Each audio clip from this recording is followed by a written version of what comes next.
Hello, everybody. It's your friendly digital technology librarian, Christy here. We've reached another Friday, so of course, I have another Film Rec Friday ready for everybody out there. So, this week, as promised, we are doing our big Christmas in July episode. So, today we're going to be all about holiday films, despite the fact that it is sweltering outside. So, we get a little bit of winter wonderland when we feel like melting. Um, so today's films are all going to be available on our brand new Hallmark Binge Pass service through Hoopla. Binge passes are fantastic. One checkout with your Hoopla account gives you 7 full days of unlimited access to each of the binge services. Today's, of course, like I said, is the Hallmark Now channel. So they have hundreds of Hallmark movies, including dozens upon dozens of Hallmark's signature holiday films.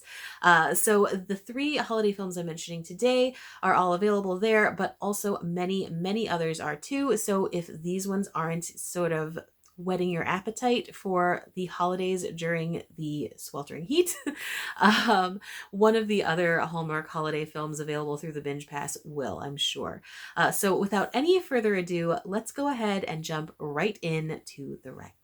Okay, my very first recommendation for today is one of Hallmark Now channel's newest editions, and that is 2022's My Grown Up Christmas List. This was a really lovely, old-fashioned in a lot of ways romance with a bit of a modern twist. So in Grown Up Christmas List, we are following Taylor Nichols, a young up-and-coming journalist. She is home visiting her grandfather for the holidays, and she has this adorable meet cute with Luke Malone, who is a soldier home for the holidays, and they just sort of hit it off from there. Now, it's very much a slow burn. Their first meeting, we see that there's a ton of chemistry, but there's not a load of time that they have together. So they decide to stay in touch, and they do so via Zoom meetings. We fast forward over this time of them getting to know each other through these Zoom meetings, and by the end of the next little passage, it's been a year already. They end up meeting again. The relationship develops a little further, and they still continue to meet via Zoom. And it was really sort of lovely to see Hallmark take this very slow burn approach.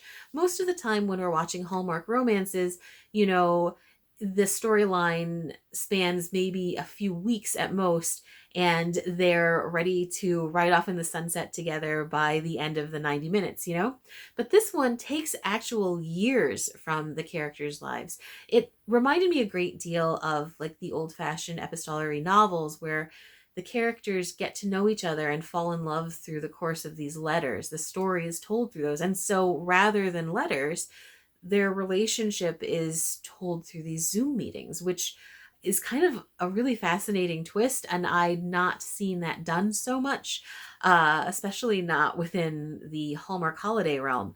And we really do see the relationship blossom, and we see them get to know each other. Now, I will say that anyone who has loved ones in the military or who has been in the military will pick up pretty quickly on some really unlikely things that happen in the storyline. One, Luke is given only 1 leave per year at the holidays, and that is it. This is not normally how things work. I mean, I obviously can't speak for everybody's military experience, but with my friend group and family, that was not the case. So they are limited to this 1 meeting a year.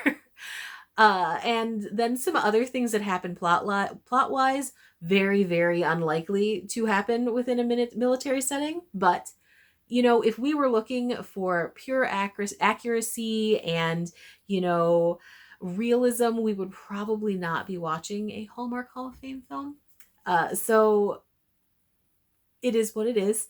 And it ends up with this really lovely, sweet romance that will just leave you feeling as though you've seen a very large part of these 2 people's lives, as opposed to like just this blip, this flash in the pan kind of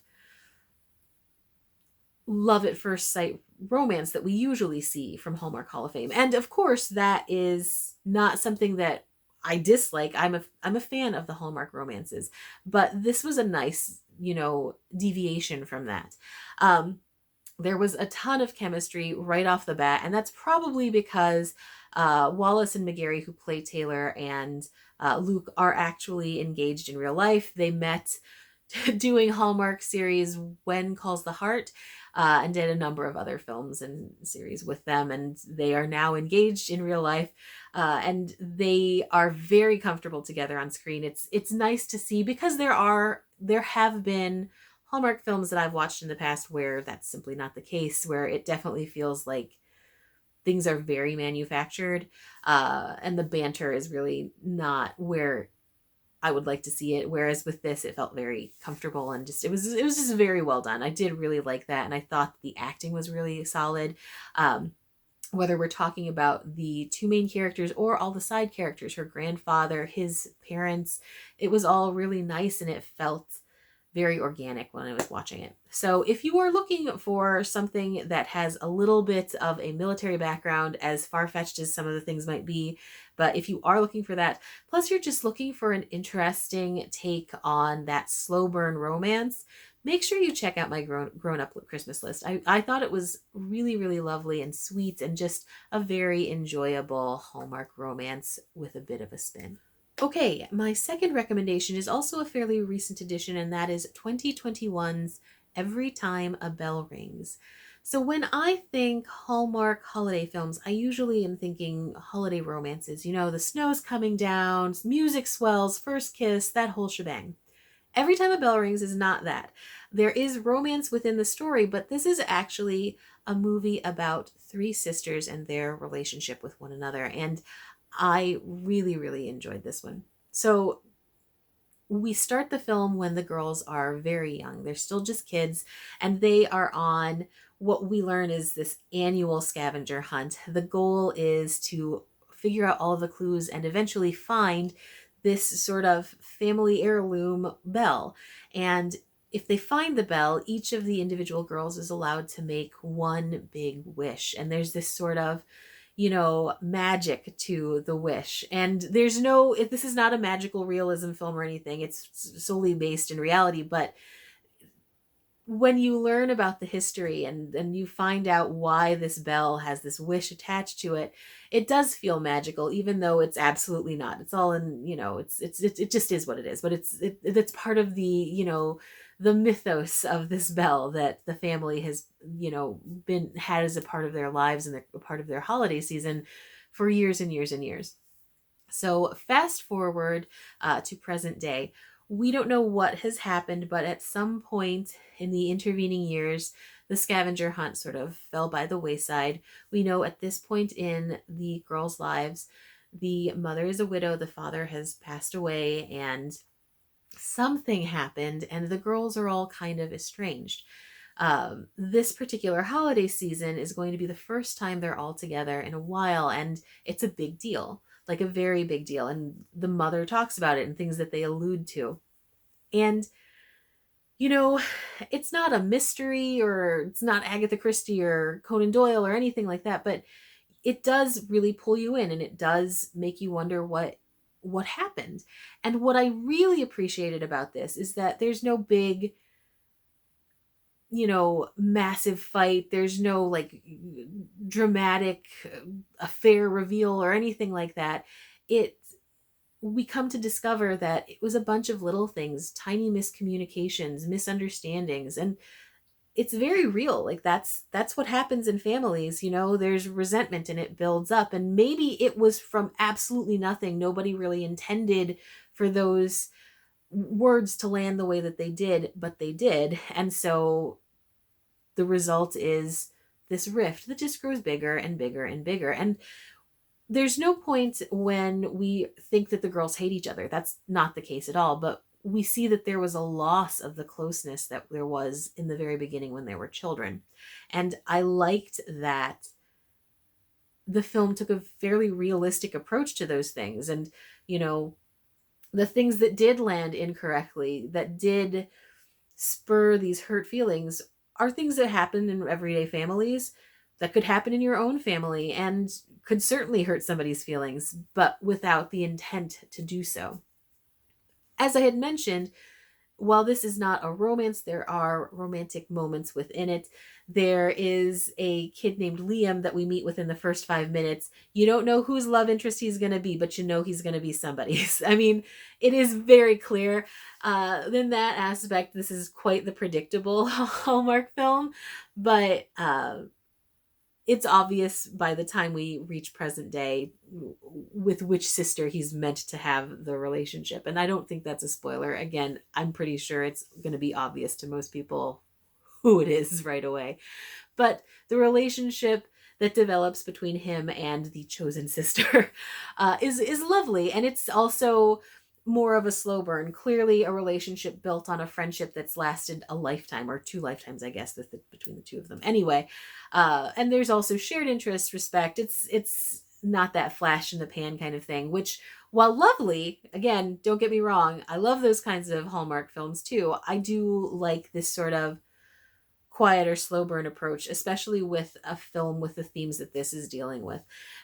One of the other sisters is also dealing with a very realistic situation, starting a family, like the conversation she needs to have with her spouse, with whom she clearly has a very good relationship. It's not like one of those things where you're like, these people were totally wrong for each other. No, they are also having very realistic communication walls, shall we say. And I just thought that was a really nice spin on things, rather than going your more dramatic route. It just sort of steeps itself in this sort of homey, realistic kind of conflict, rather than big blow up, drag down kind of thing. And obviously the relationship between those three girls is what I think makes this quite special.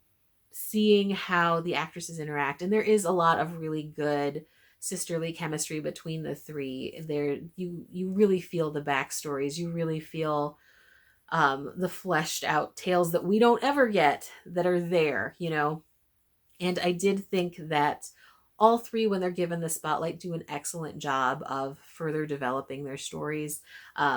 Really multidimensional kind of characters, and I think it's designed so that you don't necessarily have a single favorite, but you like them all. You want them all to succeed, and you want them all to find whatever happiness they're meant to by the end of the film, whether it be romance, whether it be, a family, whether it be success in the job. It doesn't even matter. You want good things for them. And I really do like that aspect of this particular holiday film. So if you are looking for something less about love at first sight and more about like the decades of history with family and a family holiday, then Every Time a Bell Rings, I think, is an excellent choice. You won't regret it. And it's nice to see something a little bit different in this vein from Hallmark. All right, final recommendation for this week, and this one's also a fairly new edition. It's 2021's 8 Gifts of Hanukkah. So in this one, which I absolutely loved, I really did find this one enjoyable. We are following a young optometrist named Sarah. She's recently broken up with her boyfriend, so she's entering into the holidays all alone in her single little self, when she starts receiving these gifts from a secret admirer for each of the nights of Hanukkah. And our job as viewers is to figure out who her mystery admirer is. I think it's pretty obvious just from the trailer who that admirer is, but whatever. That's not why we're watching this. That's never why we're watching these holiday romances. No, it's not. You might think it is, but it's not. And it was just so fun. So there's something I found very charming about the way we are introduced to each of her potential suitors, who are all really wonderfully well cast. Some of them are kind of ridiculous and over the top, and that's part of the fun. And some of them really are solid potential suitors, and by the halfway point of the movie, we do discover as the audience who her suitor is. So it's not like there's a mystery planned for the whole way through. But um, again, it's pretty obvious. It's obvious from the trailer. It really, really is. Anyway, this one was, of the three movies we've mentioned today, probably the most typical Hallmark holiday romance in the sort of way that it's presented, but it's also quite atypical for the obvious reason that it is not a Christmas movie. In the past, Hallmark has done some films that sort of touch on Hanukkah. Like there was one not too distant past where the two main love interests sort of traded holidays. One character was Christian, one character was Jewish, and it was quite cute. But this, I believe, is the first one that solely focuses on Hanukkah, and I really applaud Hallmark for doing that, mainly because, you know, Christmas romance is really Hallmark's bread and butter. That's what people think of when they think of Hallmark these days. That's what people are generally looking for. But they are very aware that their audience is definitely a diverse one. So they are trying to show films that reflect that diversity. And again, it's a very typical, atypical holiday romance for them. A lot of the tropes that we see in many of the others are included in this. Tropes that we know, that we love. And, you know, this one was just very well done. Like, I loved the two leads. They're excellent actors. I loved all of the side characters, the character actors playing all of the potential suitors. And it was just like a fun, sweet holiday romance. As mentioned, the trailer does kind of present it as this weird mystery, which it is not.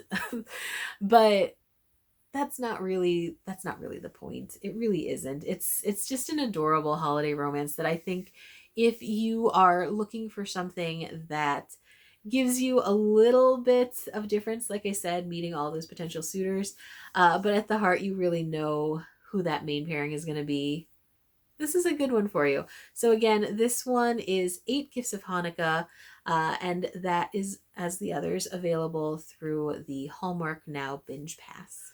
Okay, so those were my recommendations for our Christmas in July episode. If you happen to hop onto the Hallmark Now Binge Pass and you find recommendations for holiday movies that you want to share, please make sure you comment with those below. As I mentioned before, there are dozens and dozens and dozens of holiday romances on there. If one of these three don't speak to you, something on there will. Seriously, they're just so many. There's so many. If you have any recommendations for future themes that you'd like to see us comment about on here, please make sure you share those too. As always, thank you so much for joining me. I love putting these lists together. Christmas in July is one of my favorite episodes because it's swelteringly hot outside and you just want something to remind you that cooler weather does exist. So if you've made it to this point, thank you so much for lasting this long in the video, and I'll go ahead and sign off. One more time, thanks for joining me, and I will see you next week. Bye-bye.